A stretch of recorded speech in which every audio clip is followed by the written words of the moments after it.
Ready है? प्रिय पत्रकार साथियों,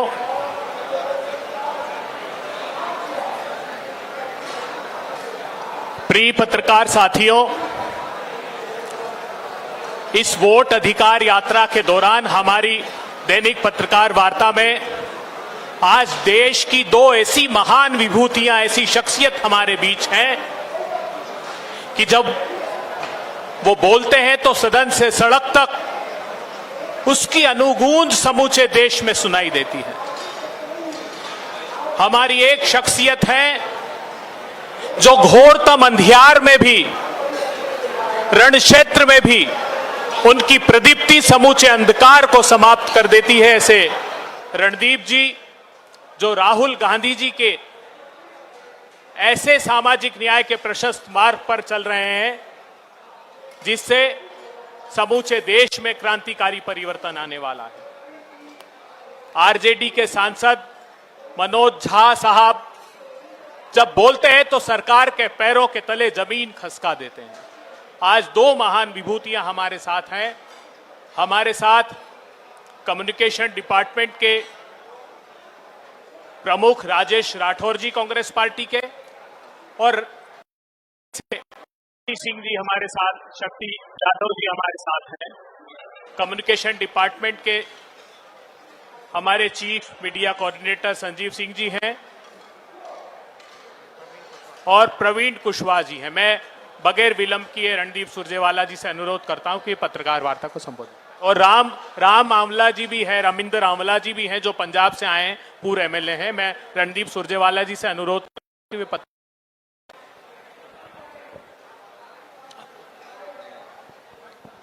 झा को हमेशा सिंह से पहले बोलना चाहिए। खैर, शुक्रिया। तमाम जाने पहचाने चेहरे ही हैं। कई लोग दिल्ली से आए हुए हैं और जब दिल्ली से बिहार आने की रफ्तार बढ़ जाए तो समझ लीजिए कि बिहार ने रफ्तार पकड़ ली है। तो बिहार ने ये जो वोट अधिकार यात्रा है, आज उसका एक महत्वपूर्ण पड़ाव जहां आप सब इकट्ठा हुए हैं, इस यात्रा ने कुछ संदेश दे दिए हैं दिल्ली के हुक्मरानों को और हुक्मरानों के हाथ में कार्यरत कठपुतलियों को भी। और वो संदेश स्पष्ट है। देखिए, बीते दिनों राहुल जी, तेजस्वी जी दोनों ने एक बात कही है, उसको समझने की जरूरत है। ये हमारी भीड़, ये जो हमारे लोग, ये जो बिहार की जनता इकट्ठा हो रही है ना, ये स्कूल कॉलेज बंद करके नहीं हो रही है, दीदियों को दिलाकर नहीं हो रही है। ये स्वतः स्फूर्त भीड़ है। लोग आ रहे हैं अपने वोट की रक्षा के लिए। कई सारे सवाल हैं जिसका हमने बार बार आपके समक्ष, चाहे मैं सुरजेवाला जी हूं, इससे पूर्व हमारे साथियों ने आपको लगातार कहा है। ये वोट अधिकार यात्रा की आवश्यकता क्यों पड़ी? आजाद हिंदुस्तान में आजादी के बाद चुनाव आयोग के समक्ष और उनके सामने इतना बड़ा सवालिया निशान आज तक नहीं लगा था। छोटे मोटे आरोप लगते थे, छोटे मोटे आरोप लगते थे, लेकिन इतना गंभीर आरोप जहां ओपेसिटी, गैर पारदर्शिता चुनाव आयोग का आभूषण बन के रह गई।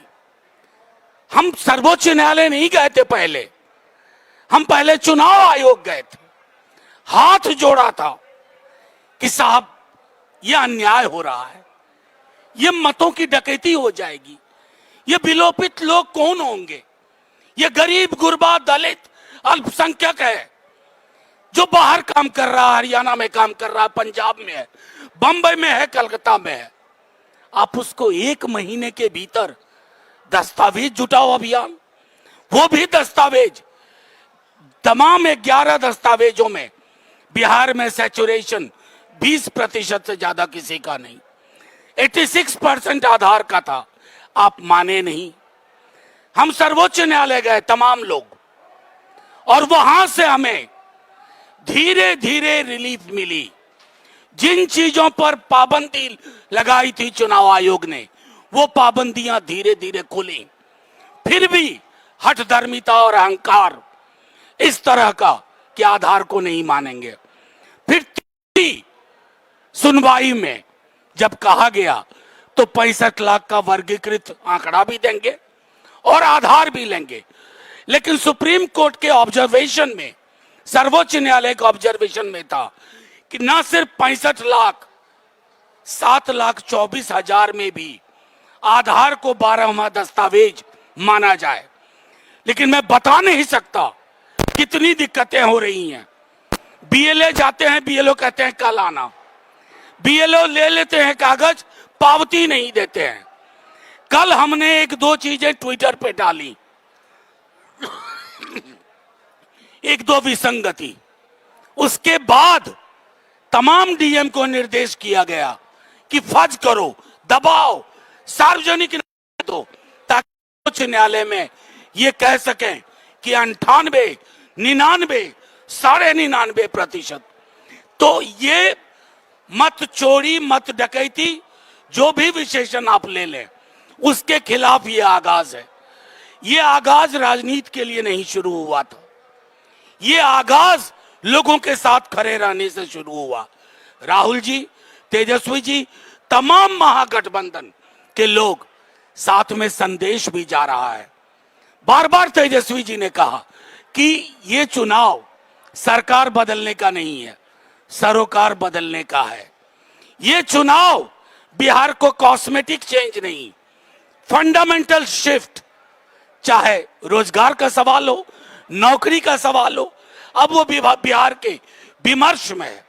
हम मिथिलांचल में बैठे हुए हैं, हमारे महागठबंधन ने, तेजस्वी जी ने घोषणा किया कि मिथिलांचल के लिए एक ऑटोनोमस विकास बोर्ड का गठन होगा। सिमिलरली सीमांचल विकास बोर्ड का गठन होगा, ताकि ये जो इलाके जहां से पलायन भी ज्यादा है, जहां रोजगार की कमी है, जहां गरीबी भी ज्यादा है, वहां सरकार दिखे, सरकार के सरोकार दिखे।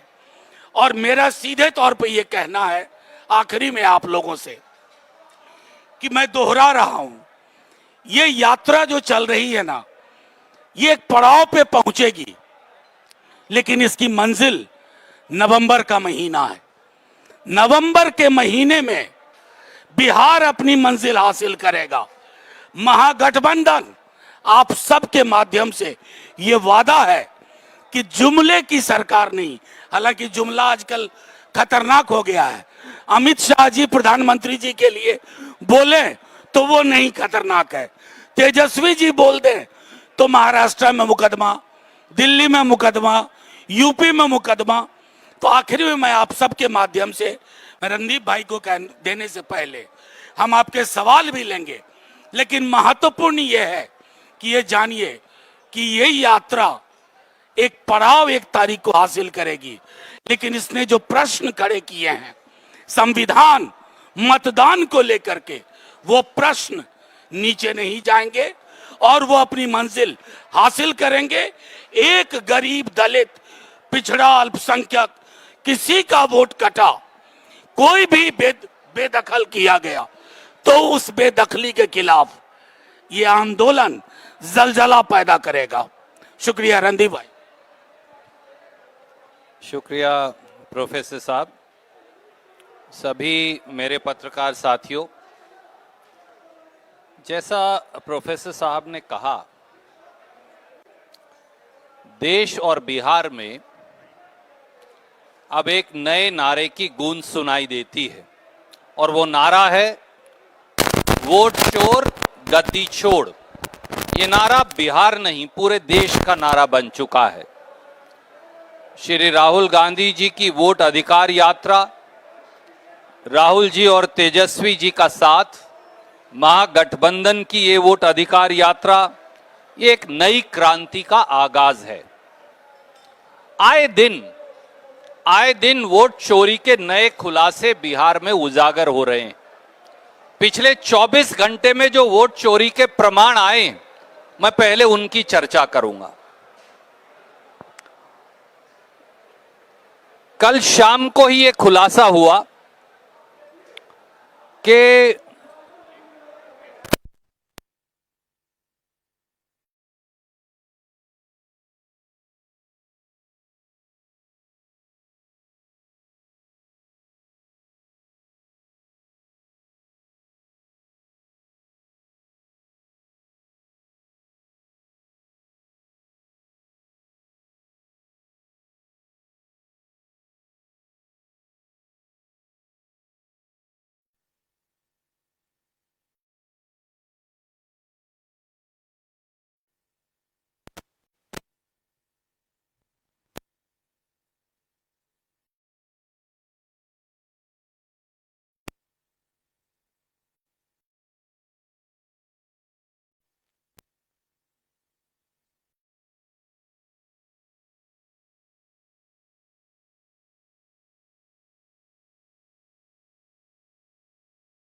ललितपुर पिपरा विधानसभा बूथ नंबर 319 घर नंबर 4 कुल वोटर 509 और सामाजिक समरसता की बड़ी कमाल की मिसाल है। हमारे दलित भाई, ब्राह्मण भाई, वैश्य भाई सब एक घर के अंदर रह रहे, अलग अलग धर्म और जातियों के लोग। कौन सा ऐसा घर है जहां 509 लोग रह सकते हैं? ये अभी भी संशय के घेरे में है। एक और छोटा सा उदाहरण, वाल्मीकि नगर विधानसभा में 1000 से अधिक वोट उत्तर प्रदेश की जो दूसरी विधानसभा है ठक्का विधानसभा, वहां के पाए गए कुल ऐसे वोट लगभग 5000 है। ये जो नई लिस्ट जारी की है, ये उसकी बात मैं आपसे कर रहा हूं। एक छोटा सा उदाहरण दूं, हमारे एक साथी हैं वहां छेदीराम, आयु 45 साल, रिश्तेदार का नाम सुखीराम, एपिक नंबर है उनका UM3397304। ये है वाल्मीकि नगर विधानसभा के वोटर। पड़ोस में खड्डा विधानसभा है यूपी की, उसमें भी छेदीराम, आयु 45 साल, रिश्तेदार का नाम सुखीराम, एपिक नंबर है PWZ3526795। तो एक ही वोटर है, केवल एपिक नंबर बदल जाता। तो दो ये बड़े फ्रॉड पिछले 24 घंटे में सामने आए हैं। उस लिस्ट से जो चुनाव आयोग कह रहा है कि हमने ठीक से बनाई, ये अपने आप में उनकी झूठ को साबित करता है। साथियों, जब हम चुनाव आयोग में गए, इसकी चर्चा प्रोफेसर साहब कर रहे थे, तब तक तो कोई स्पेशल इंटेंसिव रिवीजन नहीं हुआ था। पर मुख्य चुनाव आयुक्त ने तब ये कहा, और ये गवाह है, कि 20% वोट काट दी जाएंगे या कट जाएंगे। मैं पूछता हूं ज्ञानेश जी, आप अंतर्यामी हैं या आप क्या हैं? आपको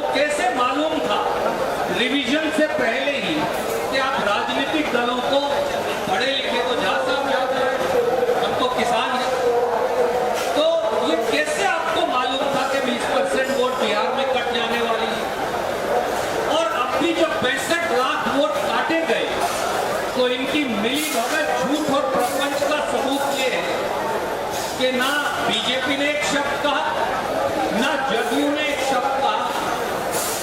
ये क्या कारण है कि 65 लाख बिहार के लोगों का वोट काट दिए जाए और सत्ताधारी दल एक शब्द भी ना कहे?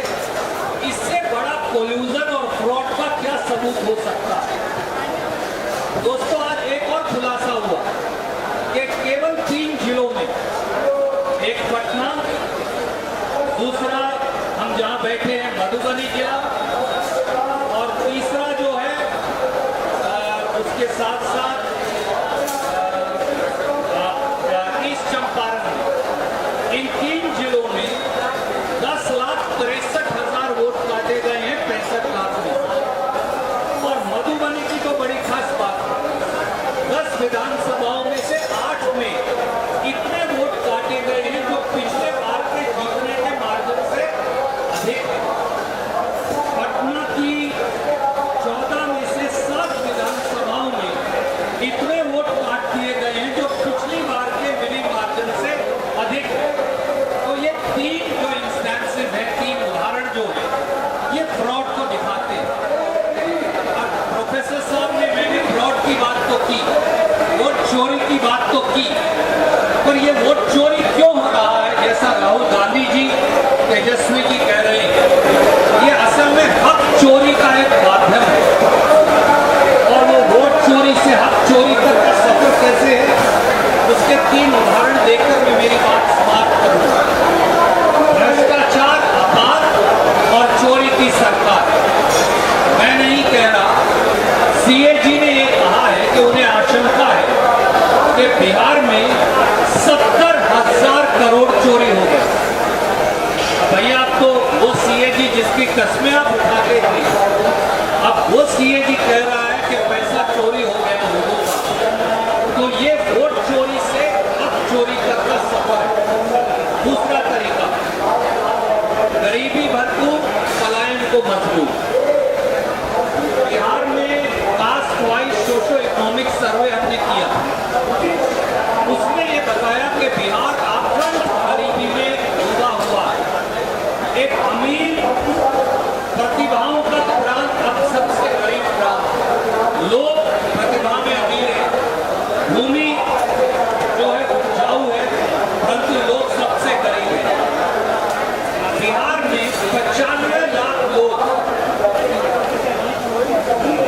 और परिवार, यानी 5 करोड़ लोग 40 रुपया से कम कमाते हैं। 4 करोड़ लोग 67 रुपया से कम कमाते हैं।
अरे फोन नीचे यार, हेलो।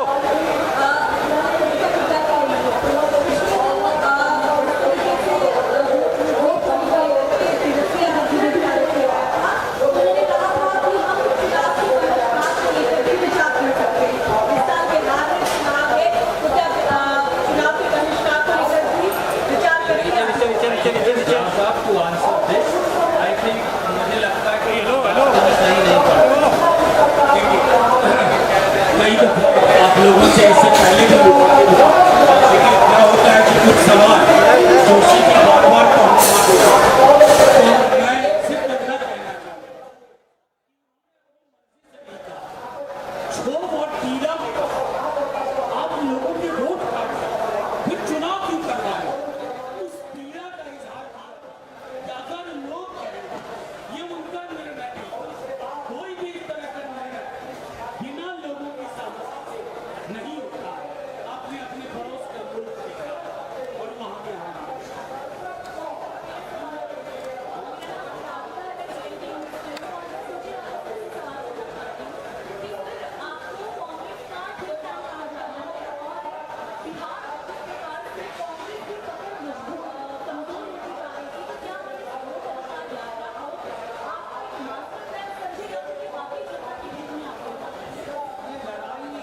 राजनीतिक नहीं है। ये लड़ाई इस देश के संविधान पर हो रहे हमले को रोकने की लड़ाई है। ये लड़ाई लोकतंत्र मूल्यों को बचाने की लड़ाई है।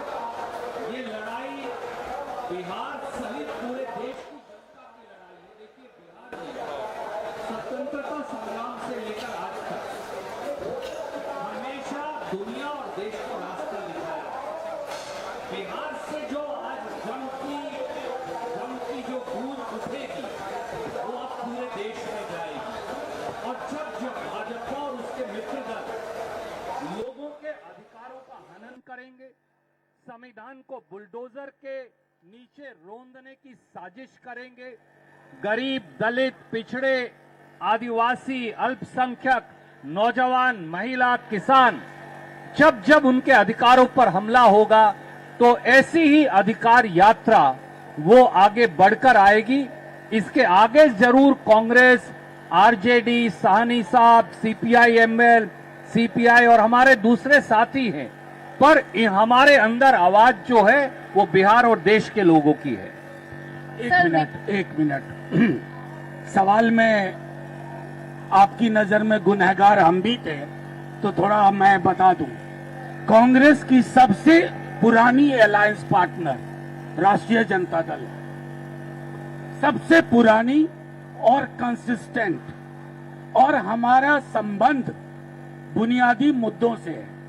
ये एक ऐसा मुद्दा है ना कि जो इंडिया ब्लॉक में नहीं थे वो भी साथ हैं, तो दो नैसर्गिक साथियों के बीच में ये प्रतिस्पर्धा का नहीं, प्रतिबद्धता का मामला है। मनोज सर, एक सवाल आपके लिए भी था, बस एक सवाल सर, आपके इसी का ये था सर, बस एक सर कि सर जनता के बीच जब हम जाते हैं, हमने 243 विधानसभा कवर करने की कोशिश कर रहे हैं टीएनपी की टीम, और जब हम लोगों के बीच में जाते हैं तो जनता कहती है कि नेता जितने भी आते हैं वो सिर्फ भाषण देने का काम करते हैं, लेकिन जमीनी हकीकत पे काम नहीं होता है। तो मनोज झा सर अपने आप को इस आरोप से कैसे बचाएंगे? देखिए, मेरा सीधे तौर पे एक बात कहना है, कुछ शिकायतें जो होती हैं उन शिकायतों में वो बेदम है, लेकिन जब मैं कह रहा था कि इस बार महागठबंधन सिर्फ सरकार नहीं बदल रहा है, बड़ी आसानी से मैं कह सकता था कि सरोकार बदल रहे हैं, तौर तरीका बदलेगा और ऐसा बदलेगा कि आने वाली कई पीढ़ियां स्मरण करेंगी कि 25 का मतलब क्या था। सर, आप लोग वोट चोरी का मसला उठा रहे हैं। बीजेपी का कहना है, अमित मालवीय ने कहा है कि लास्ट 35 इयर्स में 2024 जनरल इलेक्शन में कांग्रेस सबसे ज्यादा वोट हासिल की है। जिस दौर में सबसे ज्यादा वोट कांग्रेस हासिल की है, उसी दौर में वोट चोरी का आरोप क्यों लगा रही है? मैं सीधे तौर पर पता नहीं इतनी गंभीरता से आप जैसी प्रतिष्ठित एजेंसी उनके बयान को कैसे लेती है। मुझे सुनना होगा तो भाजपा में मैं सुनूंगा कि जो भैंस मंगलसूत्र मुजरा बोलते हैं उनका इस पर क्या कहना। मेरा सवाल रणदीप जी और झा जी दोनों से है। बीजेपी की ओर से ये लगातार शुरुआत कर दी गई है कहने की कि जो यात्रा है राहुल गांधी और तेजस्वी यादव और प्रियंका गांधी की, वो कल सीतामढ़ी पहुंच रही है।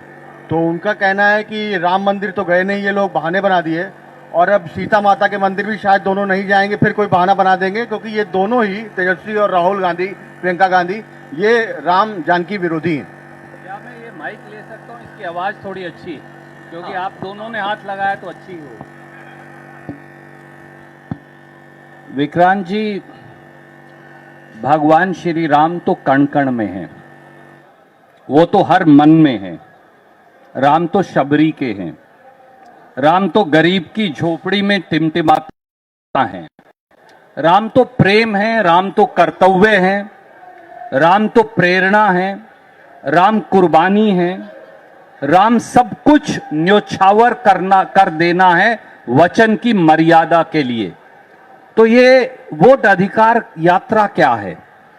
ये मर्यादा की रक्षा की यात्रा है, संविधान की सुरक्षा की यात्रा है, जनता के समर्थन की यात्रा है।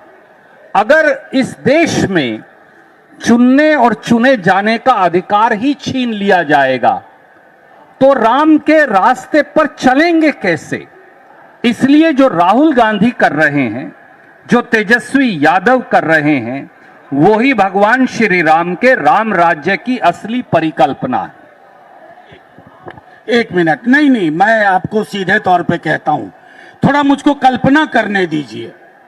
अगर भगवान मर्यादा पुरुषोत्तम श्री राम पृथ्वी पे आए माता जानकी के साथ, तो 7 लोग कल्याण मार्ग पे धरना देने बैठ जाएंगे। समझ गए? राम मर्यादा पुरुषोत्तम थे, उनको राजनीतिक इस्तेमाल नहीं, श्रद्धा है, अंदर है, देश के लिए, भगवान के लिए। श्रद्धा को आस्तीन बांध के नहीं चलते। और एक आखिरी में याद दिलाना चाहूंगा पत्रकार मित्रों को, ये वही भाजपा तो है। आपका मैं दोनों का ध्यान चाहूंगा विक्रांत जी, ये वही भाजपा तो है। आप याद करिए, आप उस पत्रकार गोष्ठी में थे। 2017 में भारतीय जनता पार्टी की सरकार ने राज्यसभा में लिखित जवाब दिया था कि सीतामढ़ी में मां सीता के होने का कोई सबूत ही नहीं। ये वो नास्तिक लोग हैं जो कभी मां सीता के अस्तित्व को नकारते हैं और कभी भगवान श्री राम की नीतियों का दुरुपयोग खुद के राजनीतिक वोट के लिए करते हैं। राम का मार्ग सत्य का मार्ग है, कुर्बानी का मार्ग है, मर्यादा का मार्ग है और परोपकार का मार्ग है, और दूसरे के लिए सर्वस्व न्योछावर करने का मार्ग है, जो राहुल गांधी जी और तेजस्वी यादव और महागठबंधन कर रहे हैं। शुक्रिया दोस्तों, थैंक यू वेरी मच।